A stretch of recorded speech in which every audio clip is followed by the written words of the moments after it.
ओम नमो भगवते वासुदेवाय। आज मैं आपको मकर संक्रांति से शुरू होने वाली धर्मराज जी की कथा सुनाऊंगी और उसका महात्म्य भी बताऊंगी। श्री गुरु पद युग बंद के हरि चरण चित कथार, धर्मराज की शुभ कथा कहूमति अनुसार। प्राणिन को फल देत जो पाप पुण्य अनुसार, उनकी कथा अनूप यह मुद मंगल दातार। एक समय की बात है कि नैमिषारण्य में सभी ऋषियों ने पुराणों के ज्ञाता सूत जी महाराज से कहा, हे भगवान, हम आपके मुखारविंद से धर्मराज की कथा, उसका विधान तथा महात्म्य सुनना चाहते हैं। आप कृपा करके हमें यह सुनाइए। सूत जी बोले, हे ऋषियों, आप लोगों ने मनुष्यों के कल्याण की कामना से मुझसे यह पूछा है, अतः आज मैं आपको धर्मराज जी की कथा सुनाता हूँ। एक हरिदास नाम का विद्वान ब्राह्मण था। उसकी पत्नी भी बहुत सुशील थी, जिसका नाम गुणवती था। उसने सभी प्रसिद्ध देवी देवताओं के व्रत किए, परंतु धर्मराज नाम से प्रभु की सेवा कभी नहीं की। इस प्रकार धर्मपरायणा वह वृद्धावस्था में मृत्यु को प्राप्त हुई, तो धर्म आचरण के प्रभाव से यमदूत उसे आदरपूर्वक धर्मपुरी को ले गए। धर्मराज जी उस गुणवती के हरिहर आदि सभी देवों तथा अपने पति में भक्ति देखकर प्रसन्न हुए, पर कुछ उदासी भी उनके मुखमंडल पर झलकती हुई गुणवती को दिखाई दी। धर्मराज को उदास देखकर गुणवती ने निवेदन किया, हे प्रभु, मेरी समझ में मैंने कोई बुरा काम नहीं किया है, फिर भी आप उदास क्यों हैं? मुझे कारण बताइए।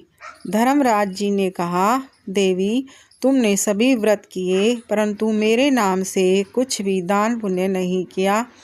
यह सुनकर गुणवती ने कहा, मेरा अपराध क्षमा करो, मैं आपकी उपासना नहीं जानती थी, अब आप ही मुझे बताइए। धर्मराज जी ने कहा, सूर्य भगवान उत्तरायण में आते हैं। जो महान पुण्य देने वाली मकर संक्रांति आती है, उस दिन से मेरी पूजा आरंभ करनी चाहिए। इस प्रकार साल भर मेरी कथा सुने और मेरे धर्म के 10 अंगों का पालन करें। वो 10 धर्म के अंग कौन कौन से हैं? पहला है संतोष, दूसरा क्षमा, तीसरा यम नियम द्वारा मन को वश में करना, चौथा है पर स्त्री तथा पर पुरुष से बचना यानी मन की शुद्धि, पांचवा है चोरी नहीं करना। जब मकर संक्रांति आवे तब उद्यापन करते हैं। सोने या चांदी की मूर्ति बनवाएं, ब्राह्मण को बुलाकर कथा सुने, 5.25 सेर या 1.25 किलो ज्वार ब्राह्मण को भेंट करें। यह मुक्तातुल्य मानी जाती है। स्वर्ग में चढ़ने के लिए निसरणी धर्मराज जी की पोल, सूर्य, चंद्रमा, काठी, साखिया आदि चांदी के बनवाकर दान करें।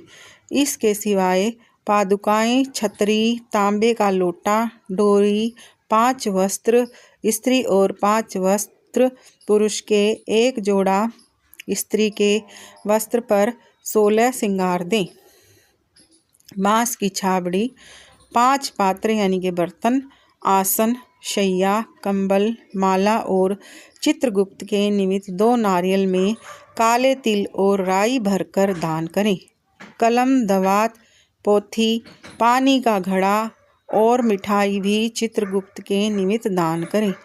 गोदान का सामर्थ्य हो तो गाय और बछड़े का दान करें। यह दान की वस्तुएं सर्वसाधारण के लिए हैं। धनवान व्यक्ति आदि अधिक दे तो और भी अच्छा है।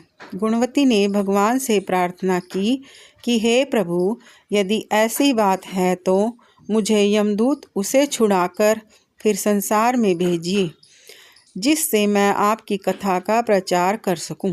धर्मराज जी ने स्वीकृति दे दी। उसी समय उसके शरीर में प्राणों का संचार हो गया और उसके पुत्रादि कहने लगे कि बड़ी प्रसन्नता की बात है कि हमारी माता पुनः जीवित हो गई।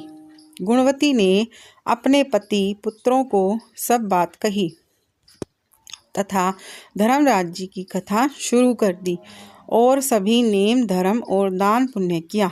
जब वहाँ स्वर्ग में पहुँची तो देवताओं ने उसका आदर किया। सूत जी महाराज ने ऋषियों से कहा, हे मुनियों, जिस घर में स्त्री या पुरुष इस धर्मराज व्रत की कथा को श्रद्धा से पढ़ते या सुनते हैं वह सभी दुखों से मुक्त हो जाते हैं। धर्मराज जी की कथा करने वाले पृथ्वीलोक तथा स्वर्गलोक में सुख के अधिकारी होते हैं। कथा विसर्जन होती है, अपने भीतर के पट खोलो, एक बार सब सुनने वाले धर्मराज की जय बोलो। ये थी धर्मराज महाराज की महापुण्यशाली महात्म्य और कथा। ओम नमो भगवते वासुदेवाय। धर्मराज जी